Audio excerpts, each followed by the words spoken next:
дар даштон замин мардум ба анъанаҳои ниёгон махсусан паҳлавони диққати махсус доранд. аз қадим то ин дам даҳҳо паҳлавонони сатҳи ҷумҳуриявию байналмилалӣ аз ин водӣ ба воя расиданд, ки дар ҳамин замина ҳамасола дар фасли баҳору истиқболи наврӯзи хуҷаста мусобиқаҳои зиёди гӯштингирӣ ташкилу роҳандозӣ мегардад. сокинони ҷамоати навдеҳи ноҳияи рашт бо доир кардани мусобиқаи кушоди варзишӣ оид ба гӯштини миллӣ таваҷҷӯҳи паҳлавонони кишварро ба ин сӯ ҷалб карданд. тавре медонем, фасли баҳор ба хусус ҷашни наврӯзи байналмилалӣ ҳамеша бо эҳёи табиат ва бедории рӯҳи инсон алоқаманд аст. дар ҳамин рӯзҳо мусобиқаҳои гӯштини миллӣ баргузор гардида мардумро ба ҳам меорад. боиси хушнудист ки имрӯз дар ҷамоати деҳоти навдии ноҳияи рашт бисёр як маъракаи бо пурҳашамат доир гашта истодааст. аз ҷумла аз тамоми ҷумҳурӣ паҳлавонон ба инҷа ташриф овардагианд. шоҳиди беҳад мусобиқаи беҳтарин гашта истодаем.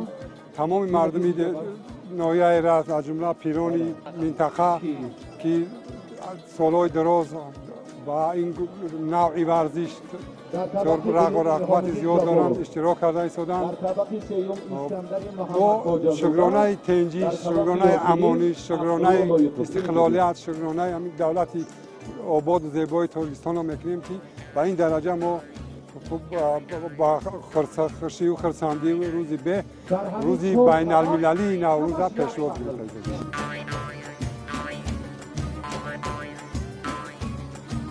мукофотҳои зиёди моливу пулӣ ва 2 адад автомашина ба сифати шоҳҷоиза дар майдони имрӯза таъсис дода шуда буд, ки аз паҳлавонони наврас то гӯштингирони бо таҷриба рӯи гилем ҳунару маҳорати худро нишон доданд. албатта мусобиқаи мазкур ба назар сода менамояд, вале барои даҳҳо дилбохтагони гӯштини аҷдодӣ оғози роҳи бузург хоҳад буд. ман хеле хурсанд ҳастам, ки мусобиқаи гӯштингирӣ дар инҷо баргузор гардид.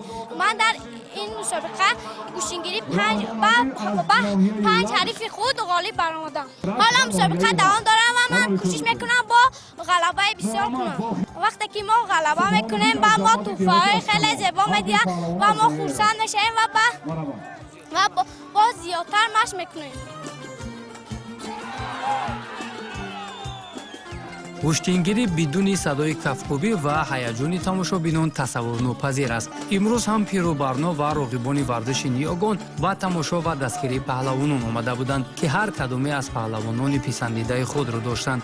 дар воқеъ дар шароити имрӯза гӯштини миллӣ ҳамчун қисми ҷудонопазири фарҳанги ғайримоддии миллат аҳамияти бештар касб мекунад. он мардумро гирди арзишҳои миллӣ муттаҳид намуда ҳисси худшиносӣ ва ифтихор аз таъриху фарҳангро тақвият мебахшад.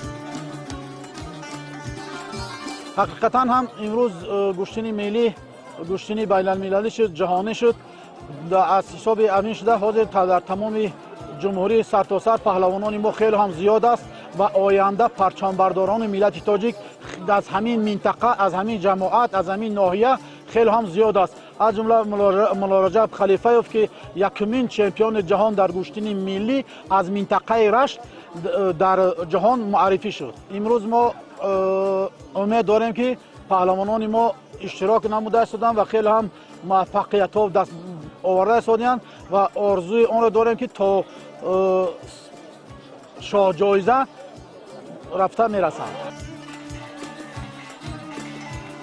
тавре мо ишора кардем барои кӯдакону наврасоне ки дар хуни онҳо паҳлавонӣ ҷӯш мезанад, ҳамин гуна майдонҳои кӯчак метавонад роҳкушо ба сабқатҳои бузург бошад. паҳлавонони наврас бо ангезаи зиёд сабқат намуда соҳиби тӯҳфаҳо мешуданд.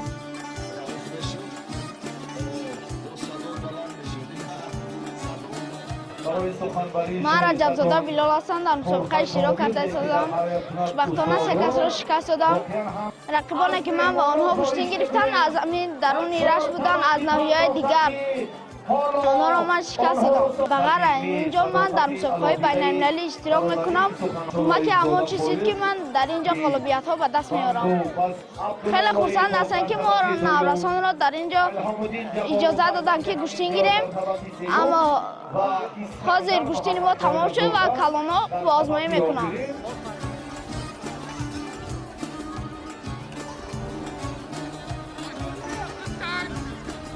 پهلوانی خورشید قتلان برخود رفت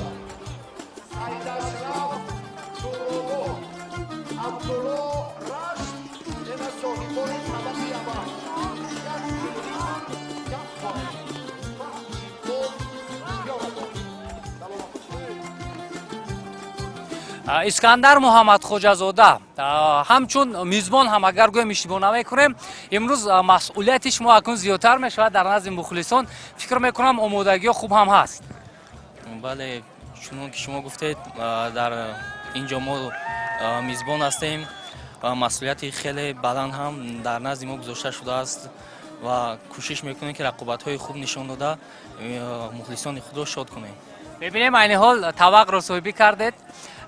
медонед анъанаҳои миллӣ анъанаҳои ҳамун аҷдодии мо ҳамин гуна аст ки вақте шумо тавақро гирифтед ҳар нафаре ки дар назди шумо менишинад дигар бо ӯ бояд гӯштин гиред. медонед ҳамин анъана чӣ гуна аст фикр мекунам. бале бале ин анъана аз қадим мондааст фарқ надорад вақте тавақро гирифтед кадоме ва که بچه ها یک بار دیگر 4 طبقه معرفی شده را یک بار اعلام کرده. медонед ҳамин бубинед солҳои охир чӣ гуна тӯҳфаҳои хеле олӣ барои шумо паҳлавонон мегузоранд дар ҳамин гӯштинҳо. ҳамин чизро биёед барои мо бигӯед ки чӣ гуна таъсир мерасонад ба касбияти шумо. бале вақт солҳои охир дар тоҷикистон ҳамин мукофотҳои бисёр арзанда мегузоранд ба паҳлавонон ва ин як роҳбаландкунӣ рӯҳияи варзишгаронро баланд мекунанд ва машқу тамринҳои худро дучанд мекунанд то ин мукофотҳои олиро соҳиб шаванд. амал бошед ба шумо муваффақият мебинем ки кадом паҳлавони арзанда назди шумо менишинад. муваффақ бошед.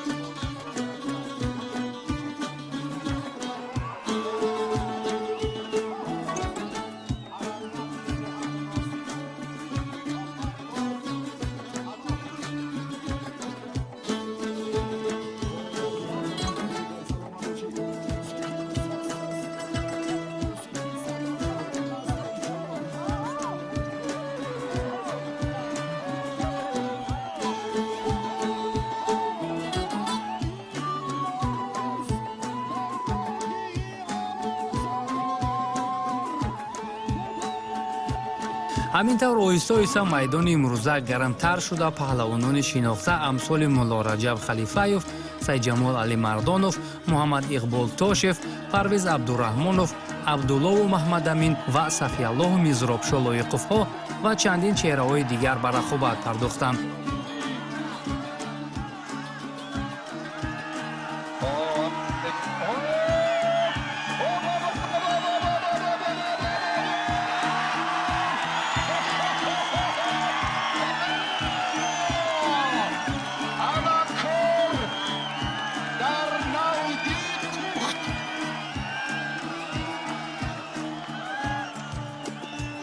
در منطقه رشت همه ساله انعنه‌های نوروزی در یک سطح عالی برپا می‌گردد، مخصوصاً گوشتنی ملی. پهلوانان نامدار جمهوری تاجیکستان اشتراک دارند. ما کوشش میکنیم که اشتراک آنها جوانای این منطقه را هوسمند گرداند و از این جوانها در مسابقه های سطح جمهوری اشتراک نموده کوشش میکنیم که در مسابقه های جمهوری و بین المللی پرچم جمهوری تاجیکستان را بلند بردارند.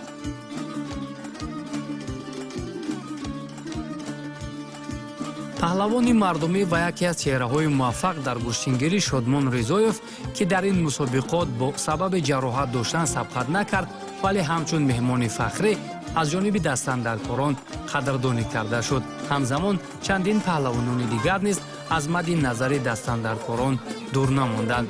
در مجموع رقابت‌ها دیدنی صورت گرفته پهلوانان کسبیت والای خود را نشان دادند.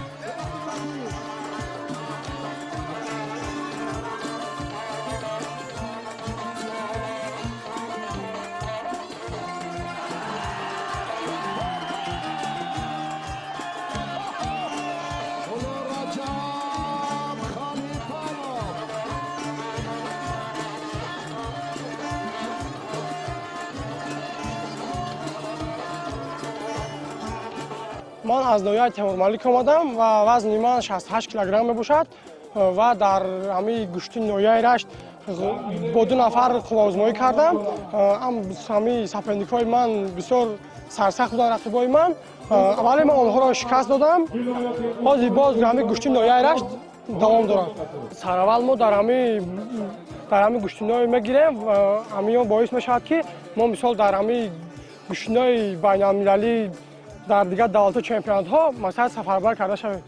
ва имрӯзҳо ки дар ҷамоати навдии ноҳияи Рашт гӯштини бо тантана рафта истодааст, ҷавонон аз тамоми республика ширкат варзида истодаанд. махсусан Маҳмад Ризо, Маҳмад Расул инҷа палвонои вай номи ҷумҳурӣ ҳастанд, лоиқҳо ҳастанд дар инҷа. хуб мулло Раҷаб Халифаев ҳаст ки номи Тоҷикистонро дар сайри байналмилалӣ, Шодмон Ризо ки яке аз имрӯзҳо паҳлавонои шинохтаи Тоҷикистон аст. ҳамаи инҳоро хушомадӣ мегӯем ва бо завқ тамошо карда истодем.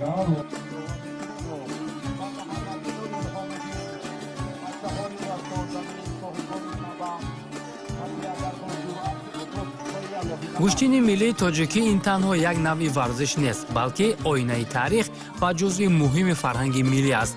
ин варзиши бостонӣ аз умқи асрҳо сарчашма гирифта ҳамчун рамзи қувва, мардонагӣ, адолат ва ҷавонмардӣ то ба рӯзгори мо боқӣ мондааст.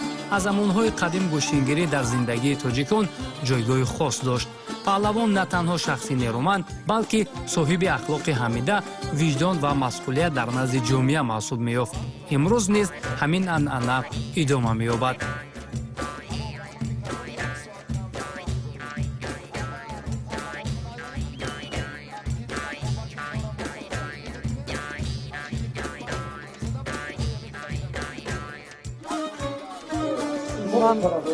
ман собиқадори варзиш ҳастам.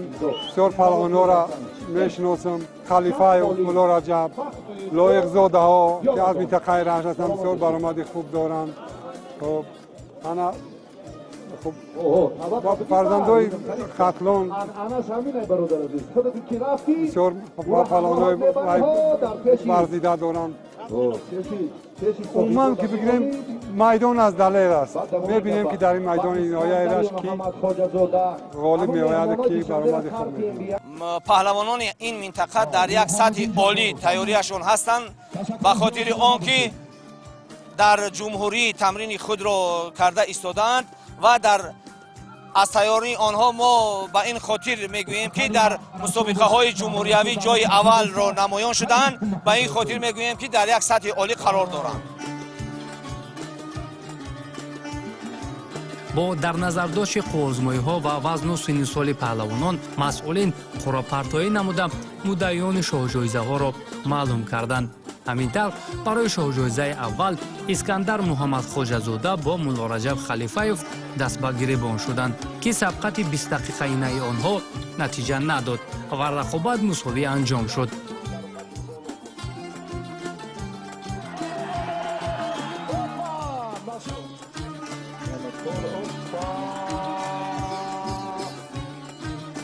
ҳамин тавр маҳорати баланди Муҳаммадин Лоиқов ва Саидшоҳ Дордаев, ду паҳлавони минтақаи Рашт, дастандаркоронро водор сохтанд ки шоҳҷоизаро дар номи онҳо гузоранд ва ҳамин тавр ҳам шуд.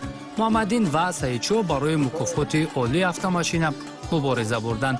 дар як нерӯсанҷи сахту сангин бо партофти хеле олӣ Муҳаммадин Лоиқзода ҳарифашро шикаст дода барандаи шоҳҷоизаи аввал гардид.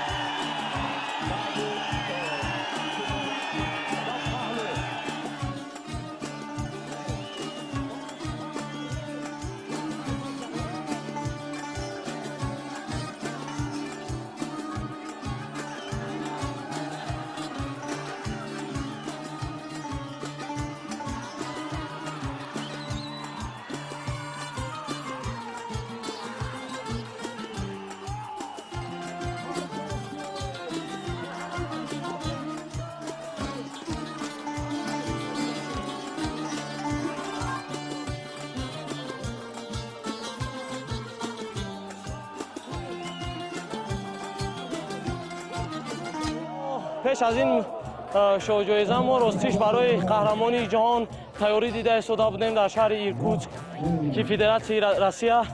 мо дар он ҷо шабонарӯз машқ мекардем ва маҳз ба фикри ман ҳамон меҳнатҳои шабонарӯзӣ буд ки имрӯз мо дар ин ҷо сазовори шоҳҷоиза гаштем. дар ин ҷо ман фикр мекунам ки ҳамаи ин паҳлавонони хуб ҳастанд, ҳамаи онҳо меҳнат мекунанд ва меҳнати ҳамон одаме ки бисёр меҳнат кунад дар ин ҷо маълум мешавад ва ин рӯз ки дар насиби мо будааст сазовори шоҳҷоиза гаштем. дастгирии мухлисонамон дар сатҳи олӣ, зеро ки мо худамон аз замини ғарм ҳастем, аз ноҳияи Рашт ҳастем. мухлисон хело мухлисӣ мекунанд. солҳои пешро дар назар дорем ки мо ҳамчун варзишгар, ҳамчун паҳлавон будем, ба 4-5 нафар ҳарифҳо гӯштин мегирифтем. тӯҳфаи мо як калуш буд, як чойнику пиёла, як чизи оддӣ буд. ҳоло мебинем ки садҳо яхдон, мошинаҳои ҷомашӯбӣ, тӯҳфаҳои олӣ, автомобил, шутур, мукофотҳои пулӣ аз ин далолат медиҳад ки шукронаи тинҷию амонӣ, шукронаи муҳтарам ҷаноби олӣ ки чунин ватани тинҷу обод дорем, ҳамааш аз тинҷиву амонӣ аст ки имрӯз чунин маъракаҳои зеборо мо ташкил карда ва баргузор гардонда истодаем.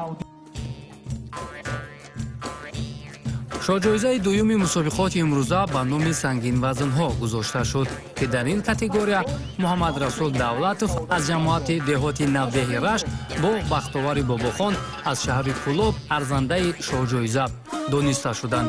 дар нерӯсанҷии ин ду паҳлавон ҳаракатҳо ва талош барои партов ва гирифтани имтиёз хеле олӣ дида мешуд, вале дар ҷараён Бахтовари Бобохон бо иллати осеби пояш аз идомаи рақобат даст кашиду Муҳаммад Расул Давлатов соҳиби мукофоти олӣ автомашина шуд.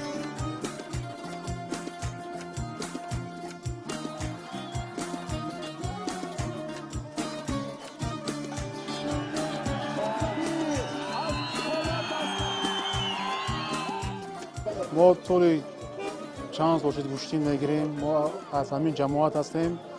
имрӯз хушбахтона соҳиби шоҳҷоиза гаштем ва мухлисон шод гардондем. аз сатҳи баланд гузашт мусобиқа, аз тамоми гӯшаи тоҷикистон паҳлавонон омада буданд, ҳамашон хушбахтона хушҳол буданд. нафароне ки меҳнат мекунанд, онҳо соҳиби мукофоти шоҳҷоиза мегарданд. мо паҳлавонон шод ҳастем ки дар ин хел наврӯзиҳо чунин шоҳҷоизаҳо ба мо тӯҳфа мекунанд ва мо бо хушҳол мешавем, бо рӯҳафзо мешавем ки дар оянда бо бисёр баромад кунем. собиқадори варзиш ҳастам, дар давраи мо ин хел набуд. ҷоизаҳои бисёр пурарзиш монда шуда, аз ҷумлаи телевизор, гилемҳо, автомашинаҳо, чорваҳои зинда. ин таваҷҷӯҳ, албатта таваҷҷӯҳ ба ҷавонон аст, таваҷҷӯҳ ба он аст ки ҷавонони мо ҳавасманд мешаванд, аз ҷиҳати моддӣ, маънавӣ хуб мешаванд. ин сабаби пешравии варзиш дар ҷумҳурии мо мегардад ва бигзор ки доимо варзишгарони мо парчамбардори миллати мо дар арсаи байнулмилалӣ бошанд.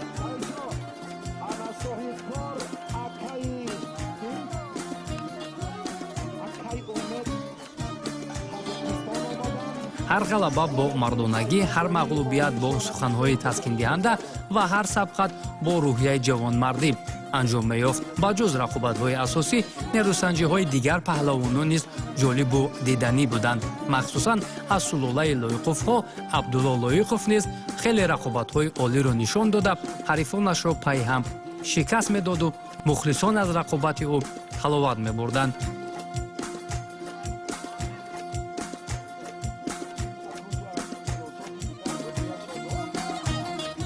дар маҷмӯъ гӯштини ҷамоати навдеҳи ноҳияи Рашт як майдони хуби паҳлавониро мемонд ки барои бисёре аз паҳлавонони навкору камтаҷриба имконият ба миён овард то онҳо роҳи худро ба мусобиқаҳои бузургтар ҳамвор созанд.